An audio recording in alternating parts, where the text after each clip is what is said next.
So this was last week. New week 4/21,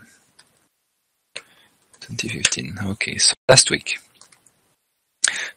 we talked about the migration.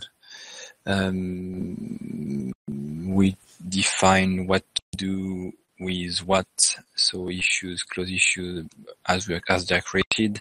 I saw that Sultan did that for the only issue which was created on CodePlex. This I don't know. Forum will ask Daniel. Pages. Daniel will confirm that GitHub pages is not what we want. So we'll keep the current documentation. PRs. We haven't. So last Thursday during the triage, we actually didn't do that. We should have done that. Close all the PRs, so it's still to be done. Same thing for issues. Check. Okay. So for next triage or when we have time, close issues on CodePlex, close PRs on CodePlex. Then keep the project open, try to make it as readily as possible, source code, blah, blah, blah. This is done, this is done. So what I did also is I took the homepage from CodePlex and converted it to the README on GitHub. Okay, same content, and I see I made a mistake here to be fixed.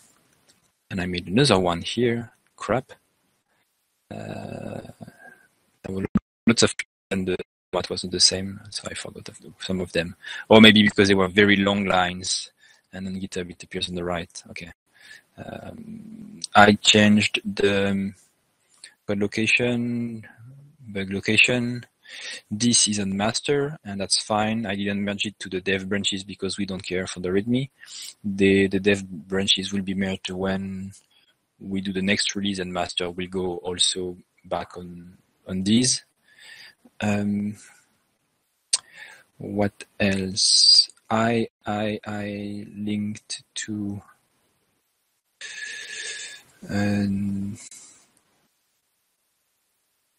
.NET Foundation. I linked to the .NET Foundation page. To the .NET Foundations. And if you look at the page, CMS, this is correct. This is done. So it was quick because it's actually, as I explained, this page is in Orchard, but if you go to .NET Foundation,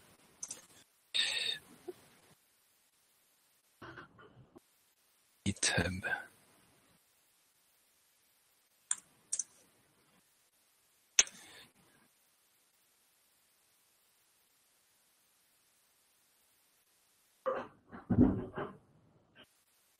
they have a repository. Okay, this one.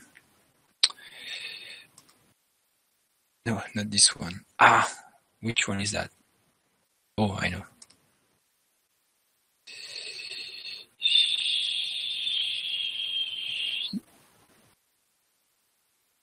No.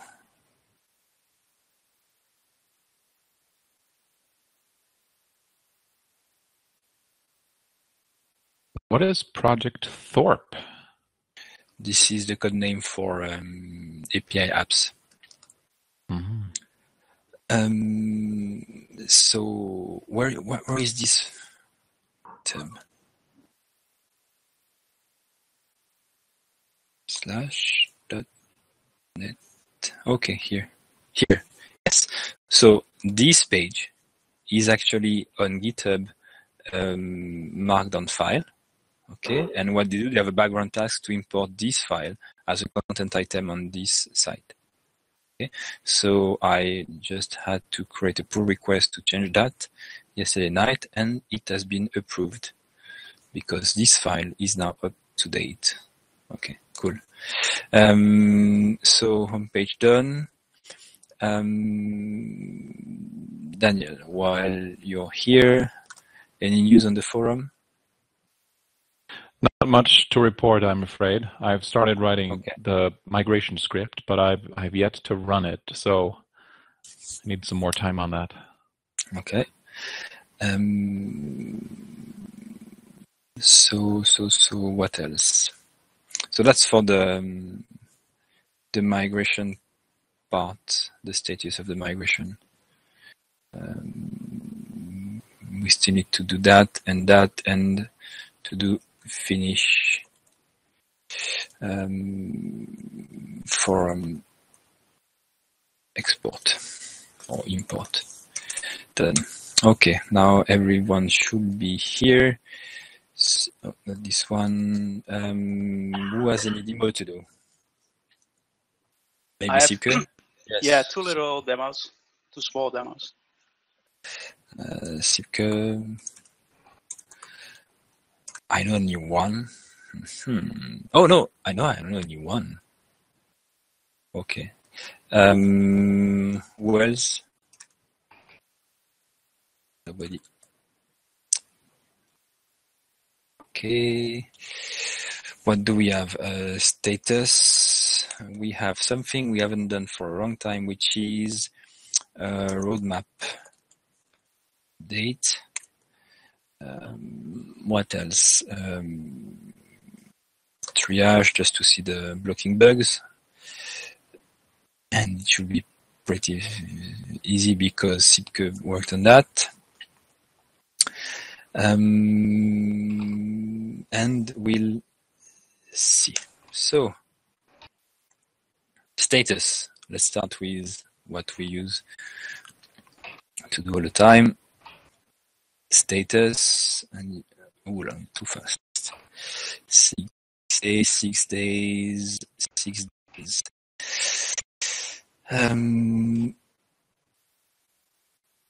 What is that? 4 months.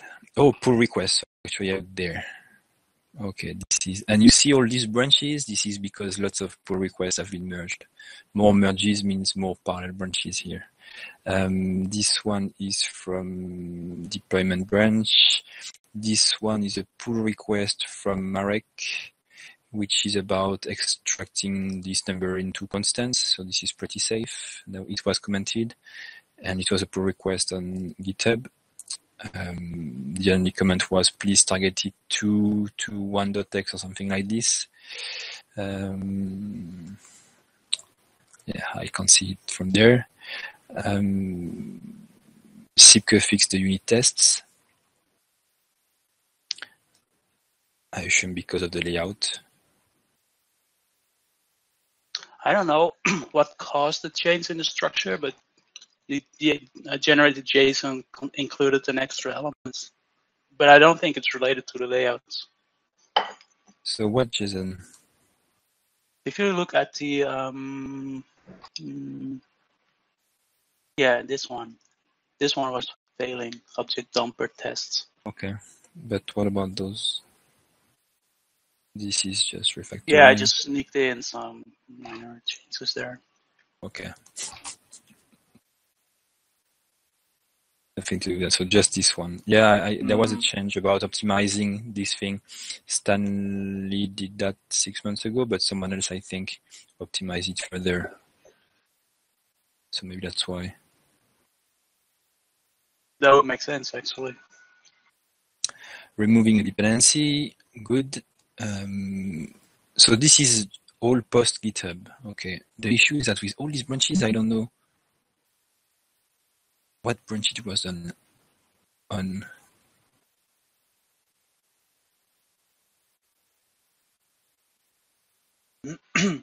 Removing errors, check-in, publish, part later.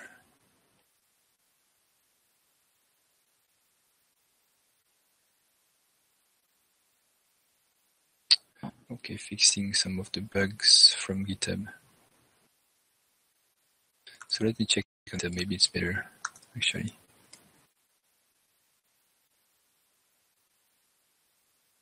So here I will just see the commits from master. Sure, correct. Oh, and by the way, we should really find out a convention for commit messages. So where to put issue ID and how to reference it if you want.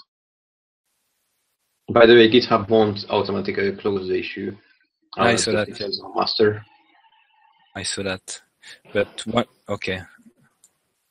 Yeah, I closed some manually. Is there a view I can see all the commits, whatever the branch is?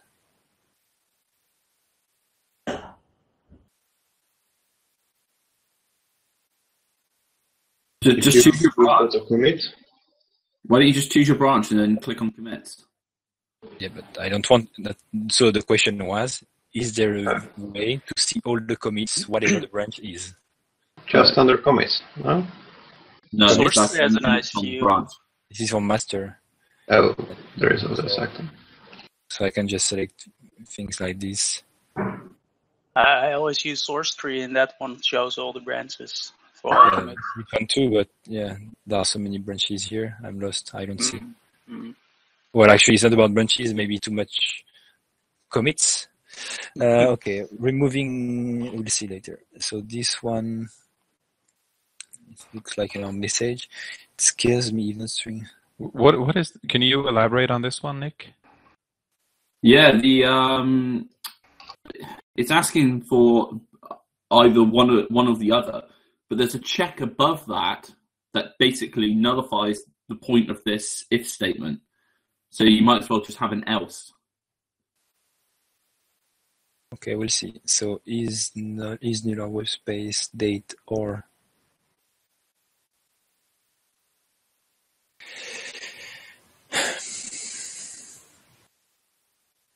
okay, so this check was checking for one only, not the other. So if it's worth looking at the whole file to understand the context of it. It's a pointless check. you think?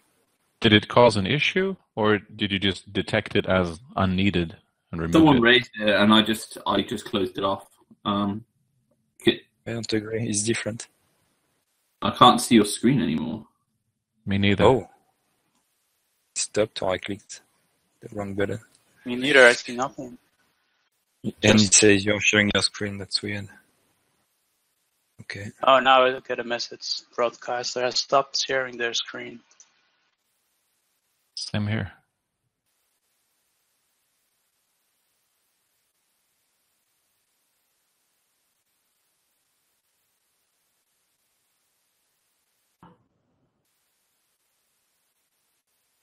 It's back.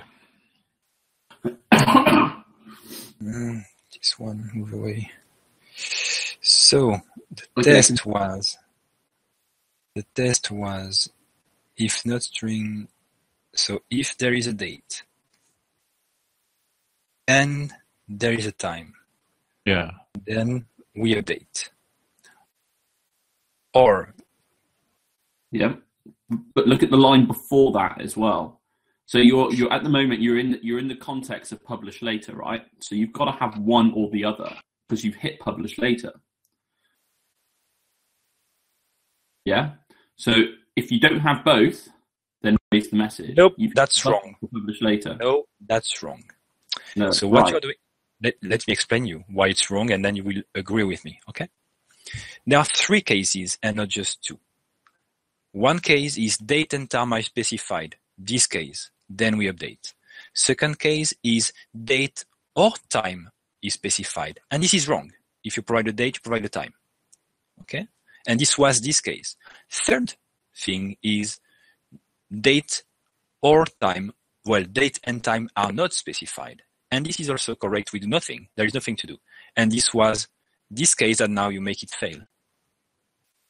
I don't really see why the third case is required. I don't know. But it was like this. It seems it's okay. So whenever there is a date time field somewhere, which might be not mandatory, you will force them to set it. For instance, creation date. So that's wrong. No, you hit the publish later button though. No, Oh, wait. This is on the publish later button. Hit, are you sure? Yes, look at line 91. 91. Okay. So this is just publish later. Sorry. Let me think.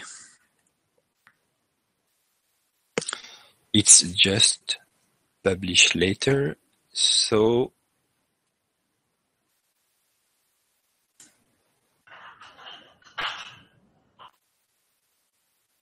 that's good. Everyone agrees? Okay, I guess, good. yeah. But it is a slight behavioral change, not just dead code, but it seems correct this way. Yeah. Yeah, fair enough. It wasn't just dead code. Yeah. Okay. Renaming file.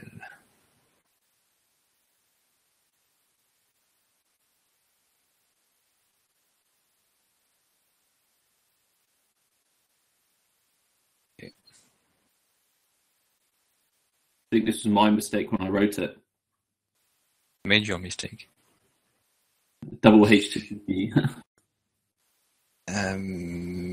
Removing passive security info equals true.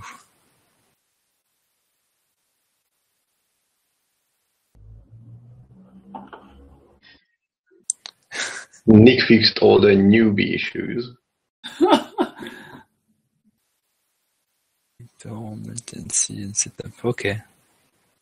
I'm not sure why the next commit of mine doesn't have a message on it. I don't know why. Don't know why that is.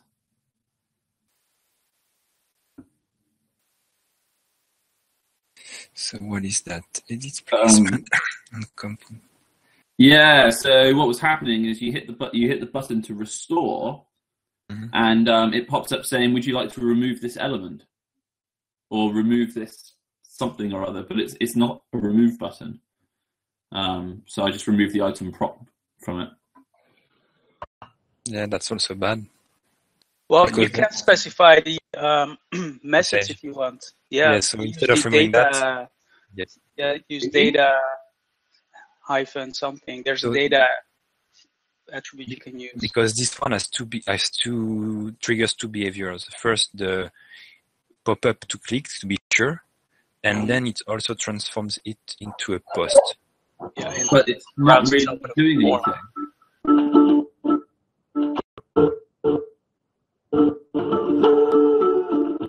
Who's playing the... That's Greek music. That's no more Greek music. The main question is the restore button. Is it a destructive change or not? I didn't think it was when I was looking at it. I'll take another look. Well, yes. Well, it's during... If you make changes to the placement of the shapes, and then you hit restore, then it destroys your current changes. I think you have to save in order for it to actually save. It's not an CSRF issue, it's just you need to confirm. And it's a post. I'm sure it's a post on the controller, so if it's not, it will break. So Nick, you're saying on the client side, you drag and drop the shapes, and that's not yet persisted. So maybe the restore button should just behave in a client-side manner. No need for... Pretty much, yeah. Yeah. I'll take another look. Maybe you do want to ask for confirmation that this was maybe an easy implementation using the item prop as a quick implementation to show the alert without having to write custom JavaScript. Possible. Maybe. I'll take another look, but it made sense. But I'll take another look. You want to pop up here? I don't think you want to. Yeah, so we want to pop up, but we don't want to submit the page form. You don't need. But if you just change the. That's true. If you just put back, remove your URL and find the message, that's fine. That's what we want. We don't need to create yet another behavior. Just run something harmless. And by the way, there is a version of Orchard. Maybe it's version 1.0. The gallery, for instance, is using it. If you go on the user management and you click delete by mistake, there is no pop-up in this version of Orchard. It just deletes the user. I learned it last week. Okay, so this one I did missing validation message. This one was fine, reviewed by, it was a pull request reviewed by Sipke. And this is why Sipke, I started the conversation with you about that kind of thing, which apparently is the only way to do that. I won't say the correct way, but the only way Well, that's no longer true. I added a method called toHTML string, which returns an iHTML string. So no longer. So I'll update this file. I'll create a screenshot. So just for the others, tag builder is MVC class, but just has a toString, which means it returns something which is Just already string. Yeah. Encoded. It contains encoded stuff. So if you just render it like this, it will be double encoded. So you want to use raw, and there is no method to return a HTML string. If you just want to render one tag. Actually, it doesn't return an encoded string, but just an HTML string. And the HTML, if you just use the @ sign in Razor, that will encode your HTML, and that's not what you want. You want to render it as is, and that's why you use the raw. I'm saying encoded HTML. Oh, unencoded, yeah. And oh, sorry, yes, uncoded. You're right. HTML. Yeah, I said encoded, but it was actually correct. HTML. And this one, so I kind of never saw that because in our code we use render start element and end element. Exactly, and that does return an iHTML string. But this guy here is rendering everything: the start element, the end element, and the stuff in between. Yep. So this is why I never saw that. Okay. So Sipke creates an extension method. Yes. Okay. Yeah. It's not an extension method because we're using an orchard tag builder which inherits from tag builder. Okay. But yeah, it's the same. And tabifying, rolling back streams in storage provider.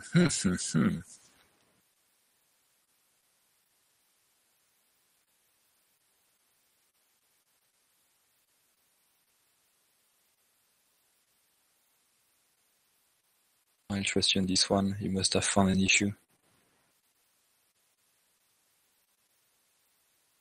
Yeah, it's hilarious, but of course you have to roll back a stream every time. Oh, wait. There is another way I found a few months back, and I used it again last week, so it's fresh into my memory. There is another way of doing that, much more efficient, actually. I mean, if it's what I see. So output stream, open the file. Right, this is output stream. Buffer, input stream read, output stream write. So what you are doing is copying a stream into another one.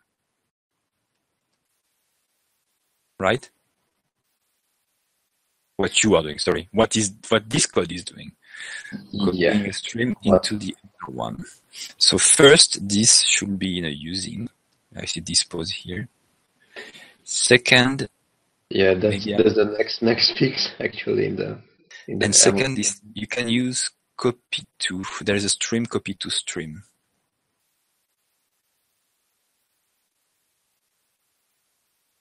Stream copy to stream. That's very convenient. It was added in .NET 4, I think. Maybe that's why it's and copy to stream instead of doing that. So you can use using, copy to stream, close, boom, done. 2 lines of code, better, less issues. Just saying, okay, good. You are not, we'll trust you. This is, when you say this is the next one, this is actually the next one, okay. Yeah, this one, copy to stream. Or stream.copy2, there's something like that. Maybe it's just memory stream, I'm not sure. If it's just this one, then it's wrong, but no, it's on the stream base class, actually. Great. Okay, great. Beautiful. Yeah, because everyone's doing that then. Okay, from Big, interesting. Very nice. Pointing to other issues from GitHub. Boom and boom. Merge 1.9 int to 1.x just to push back all the changes from 1.9 int2 1.x. Good. References. So this is the change from keys. I'm pronouncing it bad, but that's how I read it. Changing all the case. Yeah. Changing all those things to in order not to copy all the binaries again and again. Which branch was this done on? Good question. This was done as a pull request, and it has been merged into. That's not the answer. 1x. 1x. Okay. 1x. I think. Yeah, I merged the initial pull request into 1x. And then he created a new one, and I told him which was on one line. I said no, 1x, but I didn't see that you had merged the first one. So yeah. I think the 1.9 was for a different pull request, Sebastian. No, this one was for. There was many. There was many. Don't worry, Nick. I asked that on many pull requests. Some modules. This is from. What is that? Oh, this is the merge. That's no. Don't forget about it. This is the merge, which shows all the merges. Okay, merge of the merge.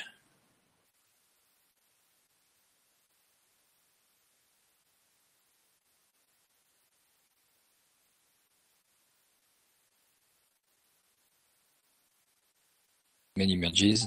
So move custom forms to deprecated folder. Good job. Merge pull request from. So this is my exchange that we saw earlier. Oh yeah, so we saw the commits and now we see the merge commits. Okay. This is the only thing that I don't like with this pull request on GitHub. But that's live. What? Fixed search settings. Okay. This is the fix for the highly blocking issue. Yeah. For settings. That's sort of change. That's weird. No, it makes sense if you go over them. Cleanup element views. Lots of cleanup. Oh, the new one. Okay. Interesting. Good. CSS merge. Okay, another merge. Project reference. You see, this is the one the other PR. So it fixed the code generation commands. Also, I think it was based on the comment from Zoltan or Daniel. Yeah, from Zoltan. Default recipe or login setup. This is and I understood the code and it made sense. So that's good. So apparently we won't see this error in the setup scripts anymore. Good thing in this PR thing in GitHub. It's crazy. I will show you how many PRs we approved in 1 week. More than in 1 year. with less clicks. Configurable search widget. So this is what you will show.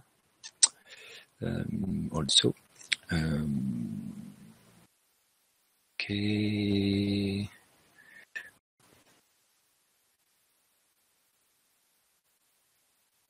Import export.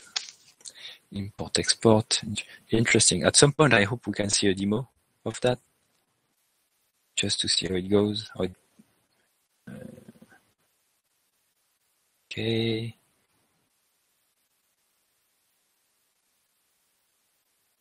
Implemented element holes. Maybe the second demo. I don't know. Improved, blah, blah, blah, Sipke, layout, dynamic layouts, rules. I feel that looks like a demo. So many commits.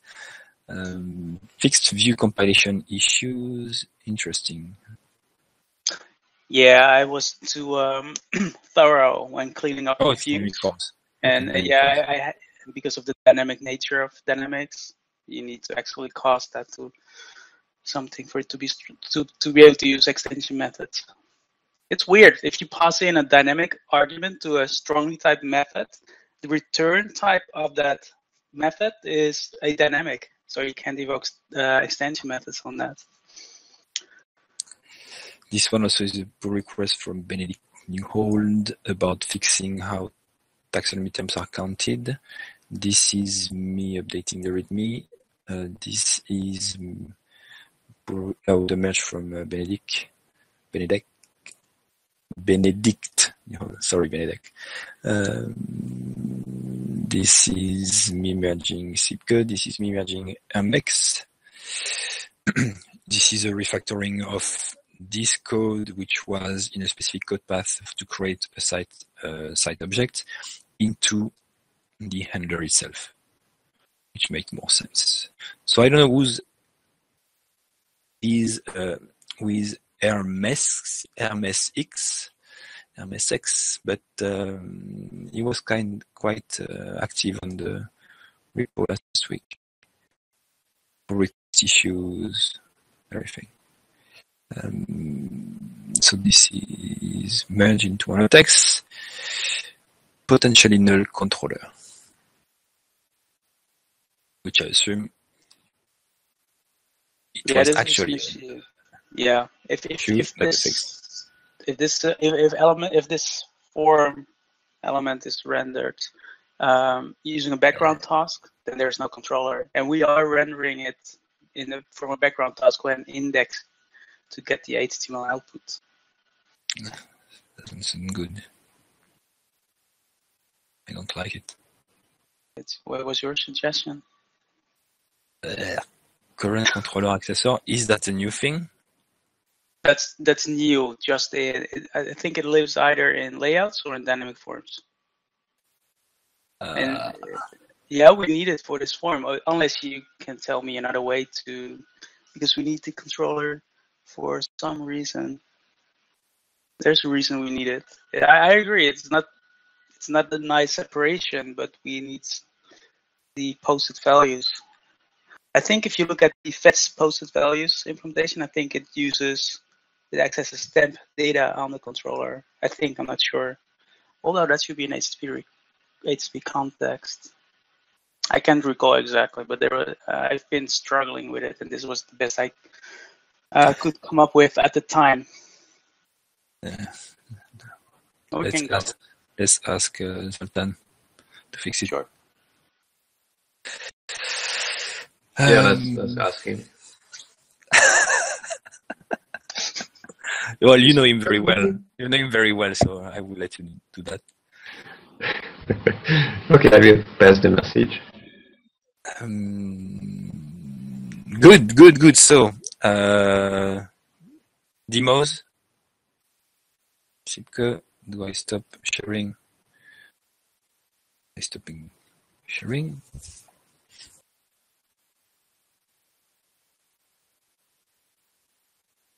So Sipke, yeah, okay. Okay, so the first demo that. Wait for Benedict. Okay.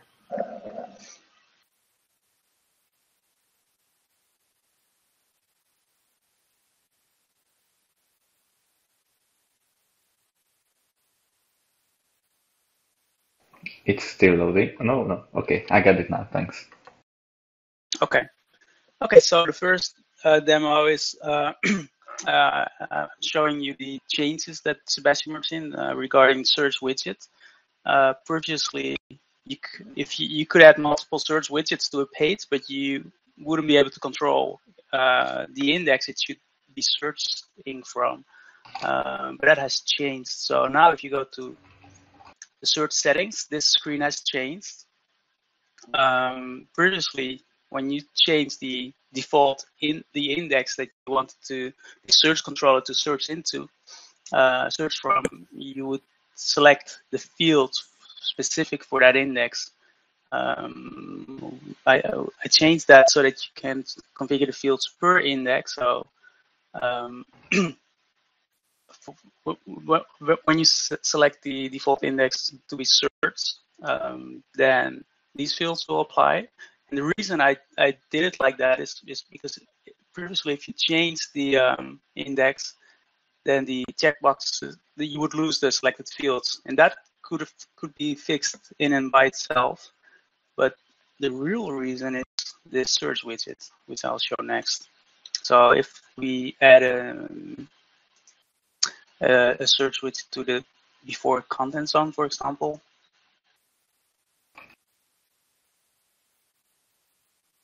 here you can now select the index, for example, test1.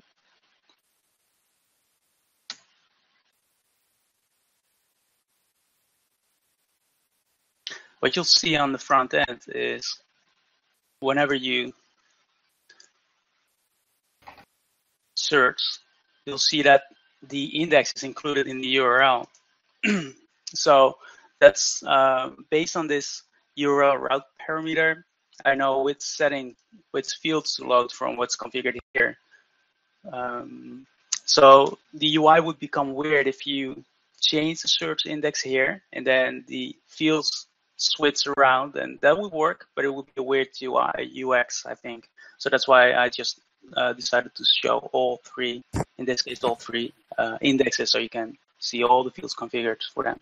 Because this has its behavior has changed. It's no longer it's in this case it is the default. index to search the default. Yeah, and that was previously the case. But it would become weird in combination with this changes to the search widget. So that's how it works now, and that also simplifies the way the admin search works. We no longer have the admin search menu item here underneath settings. Instead, we can simplify those settings by just selecting the index that you want to use for admin search. And what's that? Sorry, Sebastian. It's a different feature. Your sound connection is breaking up or something. Everyone, okay. I'll connect. I didn't catch it. Anyway, that's it in a nutshell. Is this somewhat clear?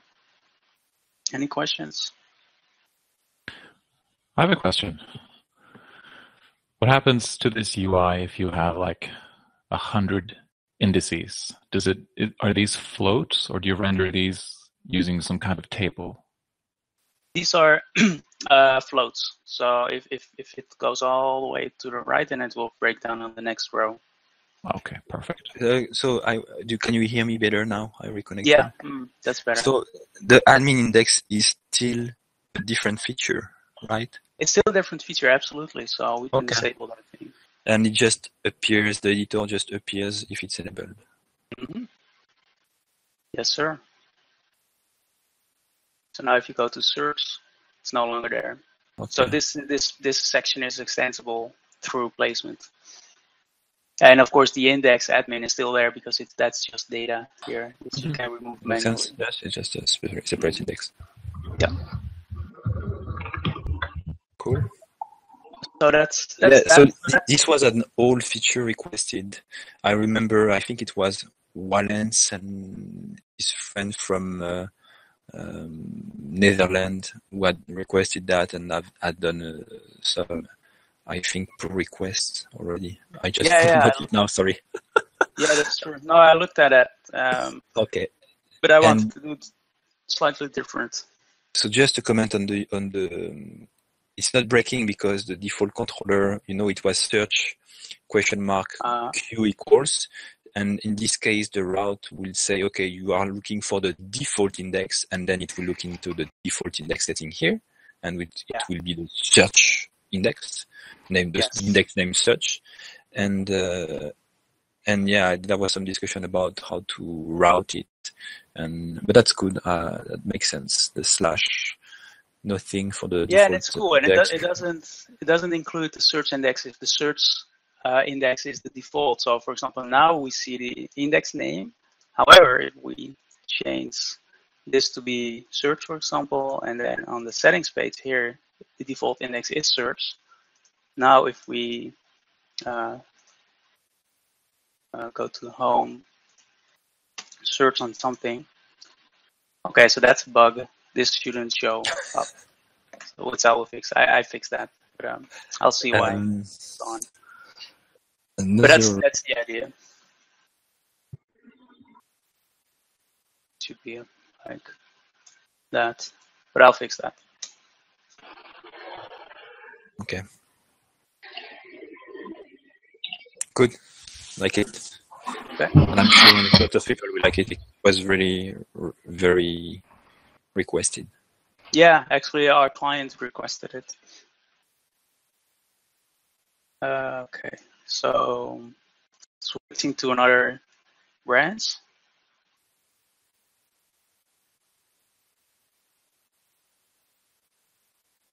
So Daniel and I have been working on a.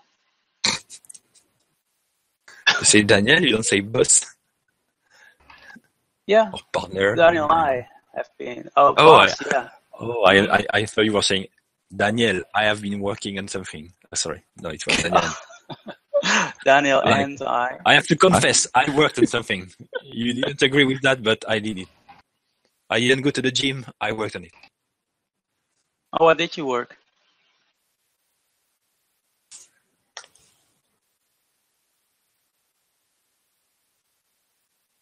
Go on, Sipke. Yeah, it's loading. You'll have to explain to me later. I'm not the boss of anyone.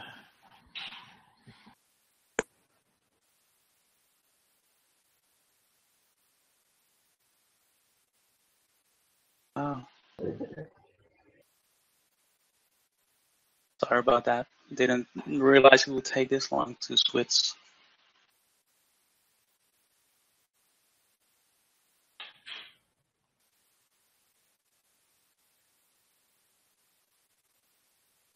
It's GitHub's fault, probably. Yeah, that or maybe Uber conference. Well, when you do a switch locally, that's not GitHub's fault. We should go back to CodePlex, I think. It was much better in those days. Yeah, not really. Not really.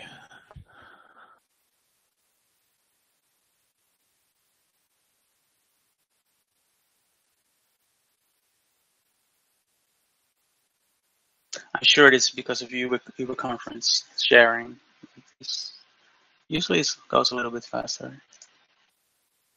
And it can't be ReSharper because I see that you disabled it. Yeah.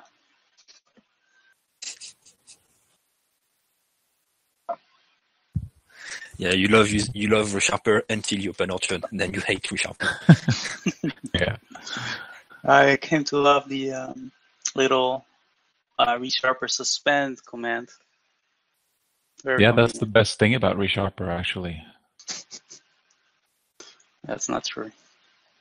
Okay, so that's it. Build.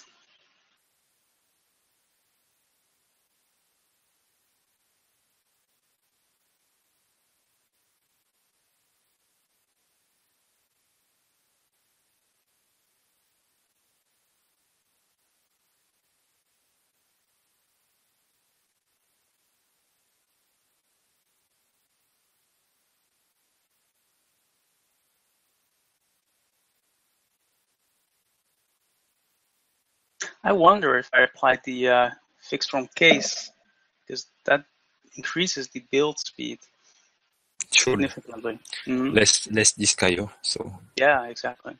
Okay, build generated. So let's go to this page.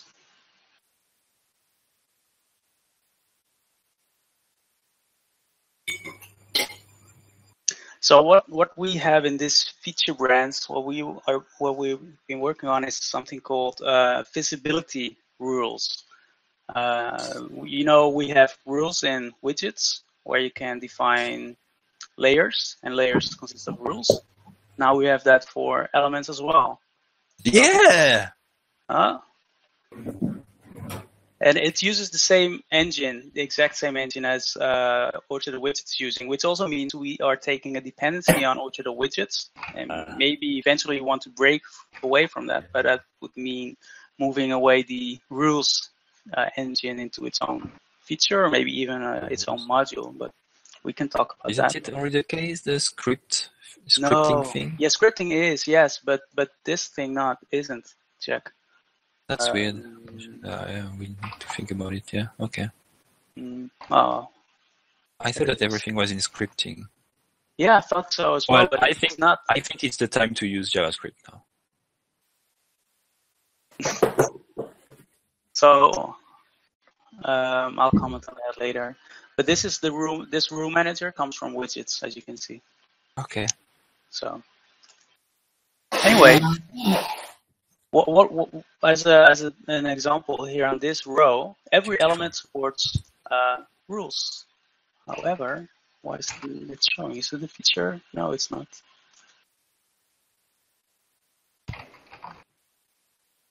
Oh, no. Maybe you need to do a hard reload, empty cache and a hard reload. It's probably the Angular templates that are cached, Sipke. Ah, thank you. True. I need to use in IE.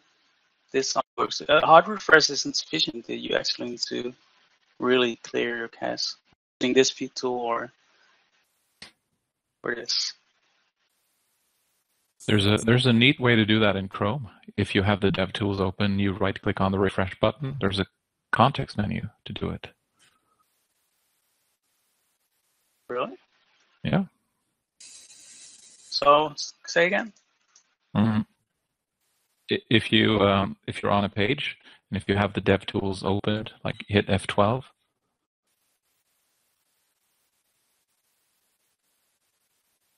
And then if you right-click on the refresh button now in the in the toolbar, you see empty cache and hard reload. Nice. Thank you for that. So this has been rebuilt.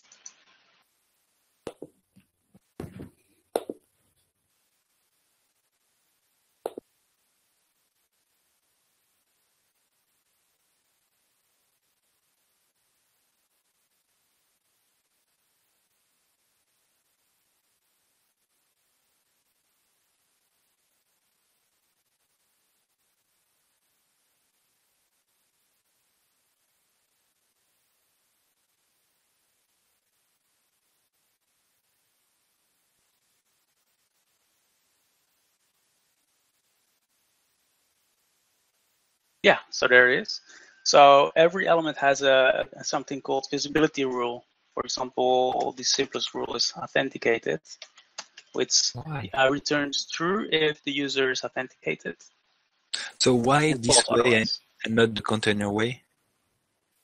What do you mean, not the container way? This is what we talked about last week. I was suggesting an element which would be a rule element in which you can the only setting is what's the rule, and it will contain any other element.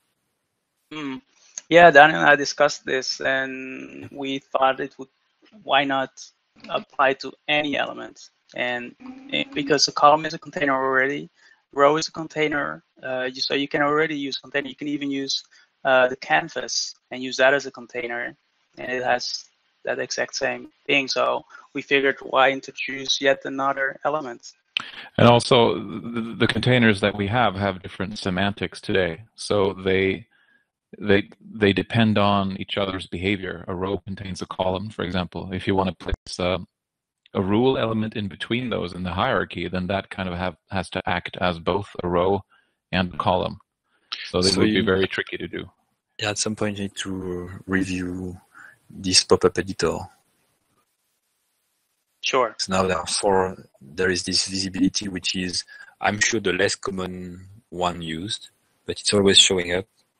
Yeah, actually, we have plans to revise this entirely, but we should discuss that. But anyway, as you can see on the front end, we still see all the elements. I applied that authenticated rule to the row element, which contains these 3 columns and HTML elements. But if you sign out, it's gone. And of course, if you sign in, it's back again. That's what you said, but we'll see. Yes, you're lucky. So we think that's neat. I think that's better. What we want. And I'm sure it was easier to implement, no? Yeah, very easy. That only took a few minutes, nothing more. And what we want to do is to see if we can come up with a way where we can define rules like layers and use them as a library instead of having, for example, this rule is very simple. But if you have to wait. URL function, for example, you would have... before you invent anything. So what you want actually is a script engine which can be configured and add functions. So this way in the script engine, you say, oh, my custom function equals a set of other functions, and you can reuse this function. Okay? So don't invent anything. That's cool. But we need that script engine then. Or some UI at least where you can define those functions. Yes, sure. A script engine this script engine will come with some UI. Okay, that sounds interesting. And it could be script specific. But I was mentioning maybe if everyone agrees, we should start migrating to JavaScript instead of Ruby. It might and include also in the workflow. Everyone knows JavaScript, even more. If you use a method, I expect you to know JavaScript better than Ruby or whatever, even C#. So yeah, right. So even if it executes server side, that's what you're saying. Yes. So we should we should go with JavaScript. I'm fine with that. Another thing we did was adding some more UI elements. For example, now we have a menu, we have notifications and breadcrumbs. And for example, I like the icons. You like them or you don't? I like the icons. Thanks. That was actually. I was being sarcastic just in case. Huh? I was being sarcastic just in case. Oh, okay. Then you never know. So I just added the notifications elements. Yeah, I added a sample form with no fields, just something to submit the form. And that's the wrong page. Hang on. That was the default message zone. We should redirect to the home page. So this is a contact form. Okay. Yeah. With a menu element.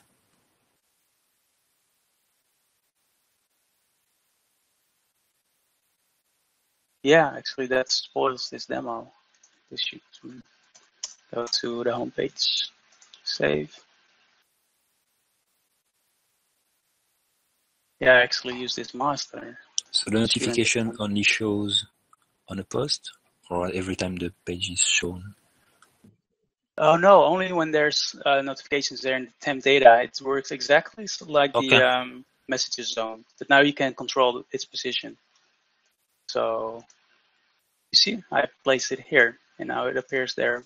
And the ultimate goal is to be able to have a single content zone in your theme, and you would use master templates and these UI elements to lay out your pages.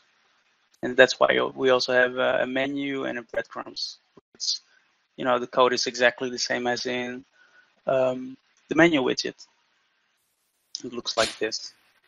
Same settings. You can choose the menu, start level, etc. We separated breadcrumbs from menu. But it was nicer. So be careful. Binding, it's nice what features, but too many features, people won't understand what to do and what's the logic, if any logic or any relation between menus as in today and menus as in tomorrow.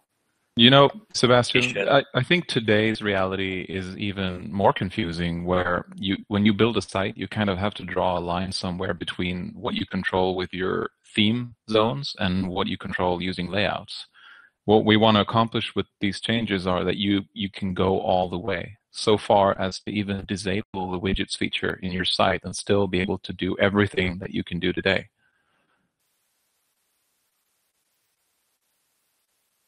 Because today, I think it's a little tricky to determine where to draw that line. Yeah, it's not opposite with what I say. It will be tricky to understand what to do and how to do it. And yeah, because as long as we have both worlds around, that's true. But the ultimate goal is to be able to choose one of them. Is the ultimate goal actually to be able to deprecate widgets? To be able to, at least, yeah. Deprecate? To have layout be capable of doing everything that widgets can do today. Yeah, but once you have that, you have basically two ways of doing things, one being better than the other. So you might as well deprecate the old feature. Yeah, sure. The issue is that the layout is per content item, the widget is cross content item. Well, that's not really true. That's what templates are for. Let me think. Yeah, Let for me example, think. you can create the...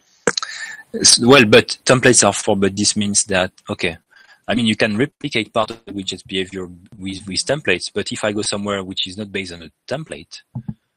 Yeah, it means that all of your content types need the layout. Unless you deprecate, yes, unless you deprecate the theme layout, because the widget works with the theme layout, then okay, but as long as you will have the theme layout, widgets will work with them, and you will be only able to work with content items. Yeah.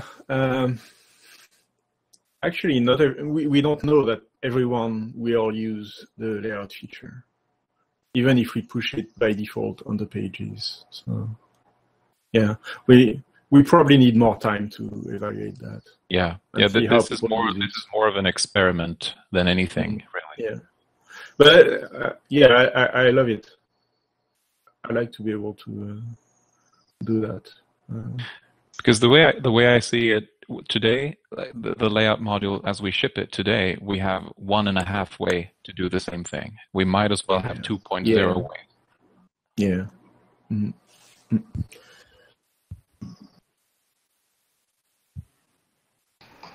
So that's the demo. Took a little bit longer thanks to building and reloading, but yeah, that's it. Thanks. Cool.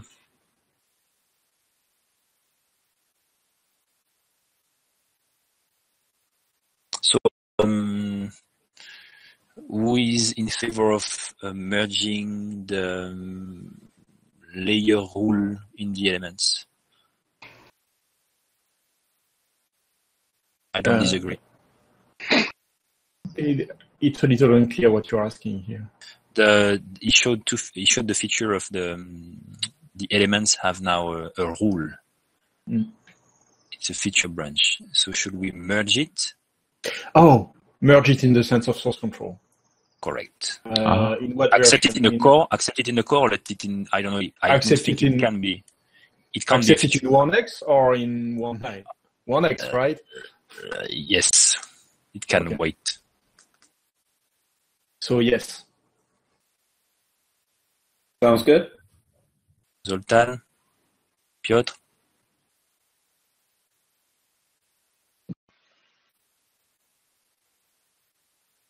Zoltan doesn't care. Maybe he's talking, but we can't hear him. Piotr doesn't seem to be. Can you hear me? Yes, now yes. Oh, great. I agree, but I don't have any UI here in Uber Conference anymore. Yeah, I stopped screen sharing.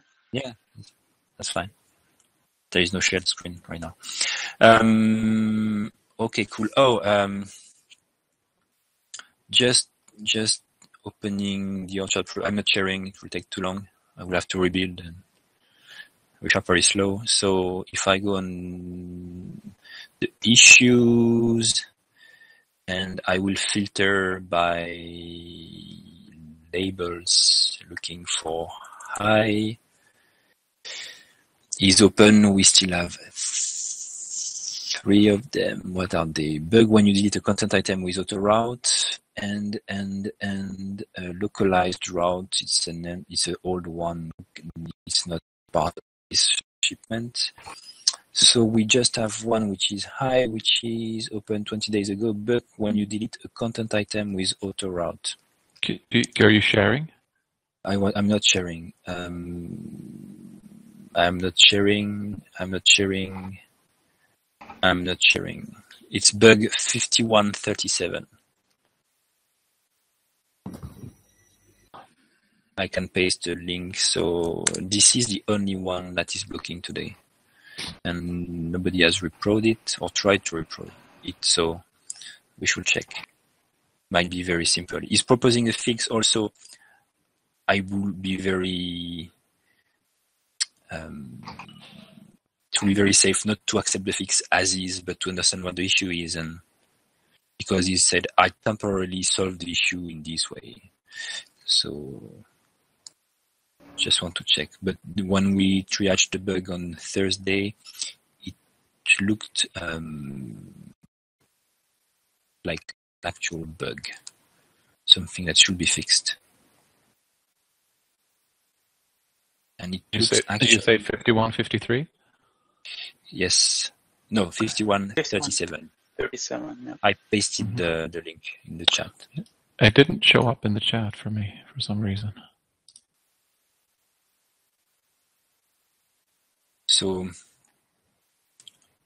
hopefully fixed by Thursday, and we can start merging branches and doing a release. This week or next week? This Thursday. Yeah, and really we could start releasing next week or this week. Yeah, let's create a RC. Cool. Yeah, because the more we wait, the more bugs come. So that's the issue. Okay, cool. Good. Thanks, everyone. Talk to you on Thursday. Thanks, guys. Bye. Bye, Nick. I know you can't talk. Bye. I can talk. Oh, you can. Bye-bye. Bye. Bye, everyone.